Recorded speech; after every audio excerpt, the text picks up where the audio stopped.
Hi, I'm Megan, and I play a mean game of Scrabble. Bullying, I'm very good at lying, Jeopardy, and I love to cook. complaint. I also make a really solid Word bolognese salad. sauce. Over the past few weeks, it's been no secret that Meghan and Harry have been in damage control mode.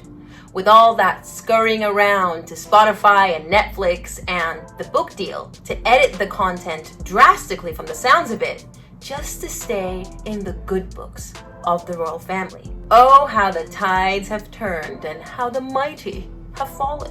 It seems like only yesterday, or wait, maybe I should say only last month, that the couple were all too happy to trash the royal family completely unprovoked, spreading their malicious lies, their misinformation that they so heroically campaign against, all for a quick buck and another second in the limelight. And now here we are with this new Variety magazine interview where we can really see how desperate and terrified the couple are to make sure that they hold on to their titles and that their children are bestowed titles and styled with HRH as well. If you thought this change of heart was due to their kindness and their willingness to make 2023 the year of reconciliation, extending this olive branch that they keep talking about but never seem to extend, there's always a catch. I think the Queen has been far too lenient with them, may her soul eternally rest in peace. Or perhaps she was shielded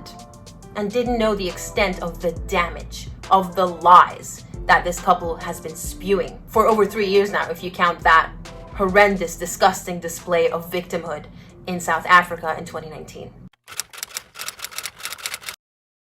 So, the Variety magazine. For the first time in, like I said, over 3 years, nothing negative was brought up about the royal family. The article starts off with a customary vomit-inducing, flowery language to describe Meghan as this ethereal goddess that people had to stop and stare at and make comments like, "Can you imagine?" as she floated by, her feet barely touching the ground. Celestial goddess that she is. But then the author waxes lyrical about how people go to this spa, this resort where this interview was held, to be treated like royalty.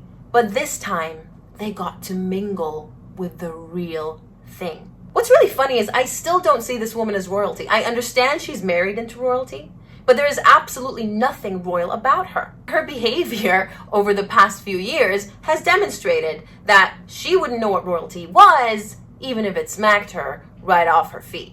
Another interesting point in this very paragraph, I just picked up on it. This interview allegedly took place in August, late August specifically, before the Queen's passing and before the Cut article was even released. So I really wouldn't be surprised if she went straight to Variety magazine and ordered them to edit the interview and cut out anything negative that was uttered about the royal family.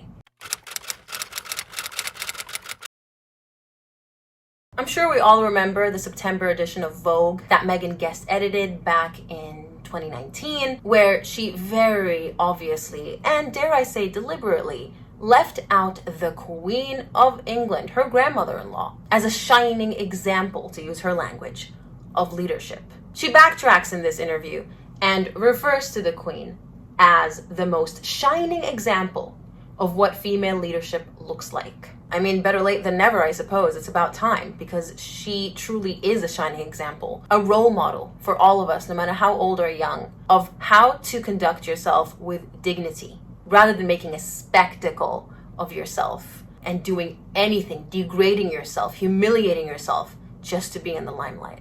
I could go on and on about how magnificent of a human being, not just a leader or a queen, that Queen Elizabeth was. And Meghan Markle would do well to learn from her. But based on the past 2 podcasts that have been released and the incessant victimhood that persists, I don't think she's learned a thing. I think these are just words. This is damage control. Her way of telling King Charles that I've changed. I've seen the error of my ways. Just give me what I want. Another one bites the dust.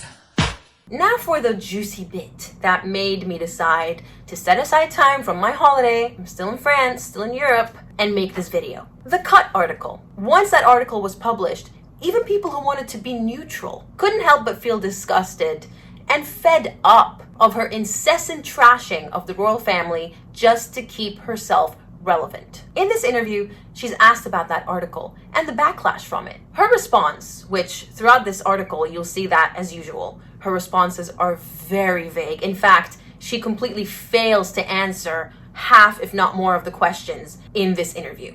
She says the New York story was intended to support archetypes and focus on our projects. I've had some time to reflect on it. Part of me is just really trusting, really open. That's how I move in the world. It sounds to me that she's thrown the cut and the author under the bus and blamed them for taking advantage of her trust in them and her desire to be open. And they manipulated her words and twisted them into something that they were never intended to be. In other words, she just wanted to talk about the podcast. It's the author, it's the cut who wanted all the salacious bits for clickbait. I don't buy that for 1 second. If it was a one-off, if it wasn't part of her modus operandi, as we say in law, which is her pattern of behavior, then I would believe her. Of course, interviewers are known to misinterpret what celebrities say and to twist things in order to get clicks. It's nothing new. But this is Meghan Markle we're talking about. This is someone who has created an entire brand off of trashing her in-laws, while at the same time, ironically using the very title that they bestowed upon her to identify herself, to market herself. I mean, the very article in The Cut was titled The Duchess on the cover. It really doesn't get any more ironic or hypocritical than this. But are we surprised that she's backtracking, that she is engaging in this damage control? I'm not even going to call it repentance because that's just sarcasm on my part. Meghan Markle will never actually be repentant for anything she's done. Because in her mind, in her world, twisted and warped as it is, she's always right. She's the victim. Everyone else is wrong. The very next question was about the Oprah interview. And again, Meghan dodges the question. She's asked what it was like after the Oprah interview aired. Your lies were contradicted, 17 of them, actually. One of them by the Archbishop of Canterbury himself. And her response was just thinking back to Gloria Steinem's birthday and how supportive everyone was at that party. Remember how we discussed that Meghan and Harry are really scuttering around trying to get the docuseries edited so that they're in King Charles's good books? She essentially confirms this in this next answer, where she's asked what we can expect from the docuseries on the couple. Meghan's response: it's nice to be able to trust someone with our story, even if it means it may not be the way we would have told it. Is she covering their tracks?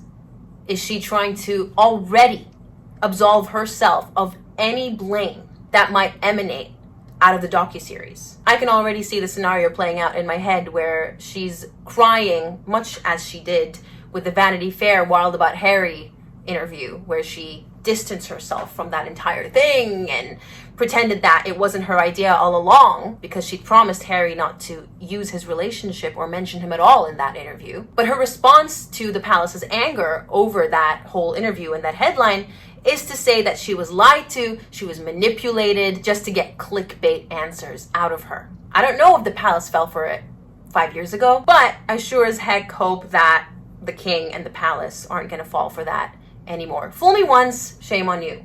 Fool me twice, you know how the rest of it goes.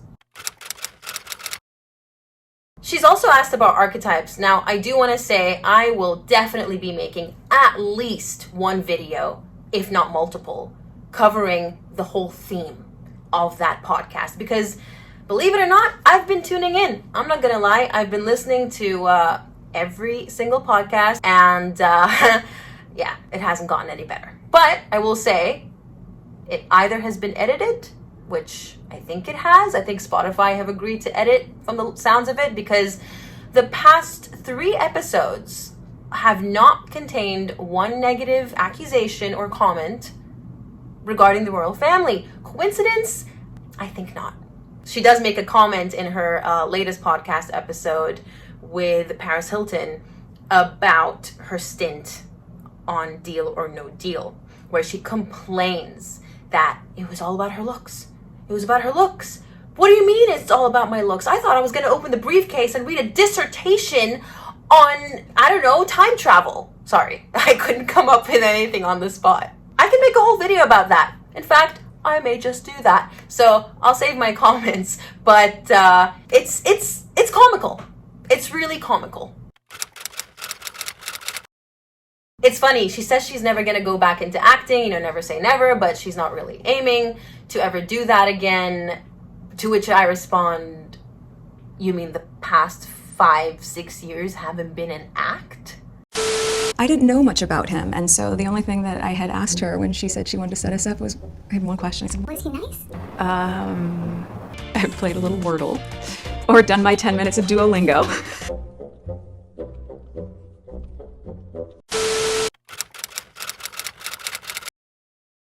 She mentions at the very end that life is short and we should make the most of it. Just looking at my kids. My gosh, it's the most perspective building thing. Everything is temporary. The first thing I thought about was her poor father. I mean, we all know her entire family, apart from her mother, are estranged from her at this point. But her poor father, who is still recovering from his stroke, who gave her everything, and he's left all alone in Mexico when she's, I keep reading, a 3-hour drive away from him. And instead she goes to Uvalde for that disgusting photo op, instead of visiting her father, who at the time had just succumbed to his stroke. And now she sits in this interview with her sickly sweet persona and talks about how precious and short life is. People have been dying in her family. She's never reached out. She doesn't care. She's heartless. I really hope that King Charles is onto them and doesn't fall for this act, because this is what it is. This is just another phase in their grand scheme of furthering themselves and bettering their position at any expense and regardless of anyone else. Look how easily she threw Catherine under the bus. She'd do it again in a heartbeat. Make no mistake. This is damage control. This is not coming from a place of honesty, of integrity, of remorse. This isn't repentance. She's not a repenter. If anything, King Charles should say, why should I forgive you when your father, your ailing father, has been discarded by you for doing practically nothing? If he'd done something to warrant all of this, one could urge her to forgive him. But what does she have to forgive him about? Unless there's something we don't know, which I doubt. Because knowing her, she would have come out with it by now. She would have accused him of unspeakable, horrible things if they were true, or if she knew she could get away with it. I'm sure I wouldn't be alone in saying it would be quite disappointing to see the royal family just completely forgive them for everything they have done simply because they've decided to now fix their image, because that's what this is about. This isn't just about being in the royals' good books. It's also about rehabilitating their reputation that they have single-handedly destroyed. People are onto them. People can see through them. Just look at the comment section of every single photo on Instagram, every single video on YouTube. People are not being fooled anymore. It's high time that these people, particularly this woman, understood that with actions come consequences. It's crazy to me that she's managed to live over 40 years of her life without learning that lesson. What a privileged existence. I'm not even 30, and I have been slapped in the face with consequences more times than I can count. And for things that I never intended to do. Mistakes that young people make. As for Netflix and all the deals that they're trying to get out of as part of this new era of damage control, we all know that the salacious parts, the lies, dare I say, the inflammatory allegations are the reason that Meghan and Harry have been able to sell their stories to giants like Netflix and the book deal. I think it was Penguin, I'm not too sure. And of course, the podcast. I don't think that Netflix and the book publisher are going to allow Meghan and Harry to backtrack out of things. I think it's far too late. And it's a classic situation of you've made your bed, now you have to lie in it. And that's it for this video. Thank you so much for joining me from my holiday here in France. I'm very much enjoying my time here. I adore France. I adore the French. I actually speak some French because I had to study it compulsory in school for 12 years. So it's a lot easier to get by than Italy. The culture is beautiful. The food is beautiful. The style, the way people dress is just beautiful. I absolutely adore France. Thank you all so much for tuning in, and I'm looking forward to reading your thoughts and opinions in the comments. Please keep it civil. If you enjoyed it and you haven't subscribed yet, please do hit that subscribe button and join the Plutonian family. We're a nice bunch here, we're level-headed, and more importantly, we are truth seekers. We don't like to be duped, whether it is by the Duke and Duchess of Sussex or the media in general. And feel free to hit that like button if you enjoyed the video. Thank you so much, and I'll catch you in the next one. Bye-bye.